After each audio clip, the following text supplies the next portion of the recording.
Hello mga karaki, i-share ko naman ngayon ang aking ginawang cake para sa tatay ng aking classmate.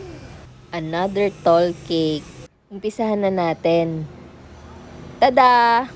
Akala nyo magmamagic na naman, no? Syempre, i-coat muna natin yan ng icing para makita nyong napakahirap din talaga magpakinis ng ganitong tall cake. Bukod sa pagpapakinis, kailangan maging maayos din talaga ang pag-stack ng cake na to para hindi siya bumigay. Hindi yung bigay na bigay ka kaagad pag mayroong nag-chat sa'yo. Chore! As a baker, gustong gusto rin namin yung ganito, yung matcha-challenge ka ba? Para naman ma-improve yung skills mo. Gustong gustong pinapahirapan yarn. Pero seryoso, wala naman talagang madaling cake. Iba lang talaga yung challenge sa mga ganitong cake. Kita nyo naman, hirap na hirap akong pantayin siya kasi nga parang mas lamang yung icing sa part ng itaas. At syempre, apilitin nating ayusin at pantayin yan. Kagaya ng pagpilit mo sa relasyon yung hindi na pwede. Char! Wala po akong pinagdadaanan ha. Trip ko lang maghugot for today's video.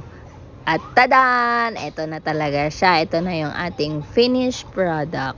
At yung classmate ko nga pala ang pumili ng design na ito. At syempre, susundin lang natin kung anong gusto talaga ng ating client. At hindi pa dyan natatapos ang challenge.